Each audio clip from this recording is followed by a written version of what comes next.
नमस्कार दोस्तों, हिंदी मंजूषा चैनल पर आपका स्वागत है।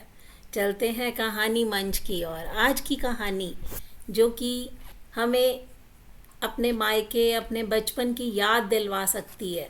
कहानी का शीर्षक है रूह की तलाश। शादी होने पर लड़की अपना शरीर तो साथ ले जाती है, मगर रूह मायके में ही छोड़ जाती है। कमरे की अलमारी में छोड़ देती है कि ये तो मेरा ही घर है। सुमन जब पग फेरे पर आती है तो सब कुछ पहले जैसा होता है।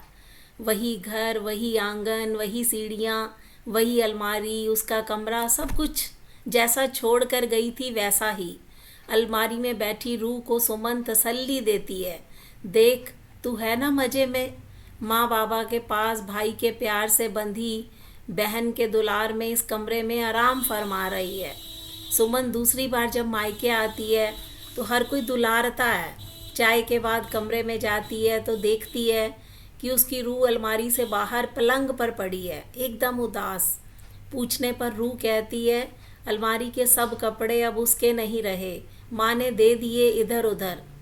बाली बूंदों से लेकर चप्पल जूतियाँ छोटी बहन ने ले ली।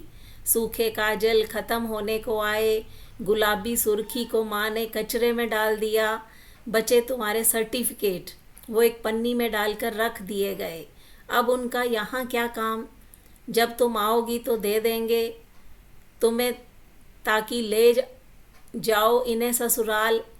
सुमन थोड़ा गुस्से में मगर आहिस्ता से कहती है, और मेरे सारे पोस्टर, वो तो तुम्हारी शादी की पुताई में ही हटा दिए गए थे। शादी की धुन में तुम्हें कहाँ होश था। सुमन को ऐसा लगता है कि माँ बाबा सभी मिलकर सुमन के साथ सौतेला व्यवहार कर रहे हैं। तभी पास बैठी रूह कहती है, देख फिक्र ना कर, ये कमरा तो तेरा आज भी है, तेरी रूह का बसेरा यही है। सुमन खुश हो जाती है, आंखों को बंद करके कोहनी को दीवार माथे पर बनाकर सो जाती है। 3 दिन अच्छे गुजरते हैं, फिर रूह को कमरे में ही छोड़ चली जाती है सुमन ससुराल। अब की बार 6 महीने बाद आती है। 8 घंटे देर से आई ट्रेन ने सुमन के लिए मायके के सफ़र को लंबा बना दिया। घर पहुंचते ही सुमन माँ से चाय के लिए कहती है। सामान उठाए अपने कमरे में जा रही होती है तो माँ कहती है, गुड़िया यहीं छोटे कमरे में रख ले। सुमन तुरंत कहती है, क्यों माँ, वो भैया की पढ़ाई होती है, इसलिए उसे ऊपर तेरे कमरे में शिफ्ट कर दिया है, आराम से पढ़ लेगा। सुमन वहीं सीढ़ियों पर खड़ी धक रह जाती है। फौरन ऊपर दौड़ती हुई जाती है अपनी रूह को तलाशने, तो देखती है कि रोआंसी आंखें लिए रूह कमरे की दहलीज पर बैठी उसका इंतज़ार कर रही होती है। उसे देखकर सुमन को एहसास होता है कि अब उसका घर नहीं, मायका हो गया है। अब बस वो मेहमान है। उसके एहसास को वक्त ने इस घर से मिटा डाला है। हताश सुमन अपने बैग और स्ट्रॉलर को पलंग दीवार के बीच के हिस्से में फिट कर देती है। 3 दिन कभी इस कमरे में कभी उस कमरे में सोकर गुजार देती है। शादी के 1 साल से पहले ही सुमन का मेरे घर का भ्रम टूट जाता है।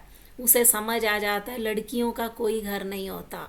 जाते वक्त बैग के कोने में ही रख ले जाती है अपनी रूह को। अब सुमन ससुराल में रहती है। 3-4 साल के बाद ही मायके आती है, क्योंकि अब रूह उसके पास ही है। उसको रूह मायके में तलाश करने की ज़रूरत नहीं है। ये थी दोस्तों कहानी रूह की तलाश। आपको कैसी लगी, इस पर प्रतिक्रिया दीजिए। हिंदी मंजूषा चैनल को सब्सक्राइब कीजिए। मिलते हैं अगली वीडियो में, तब तक के लिए नमस्कार।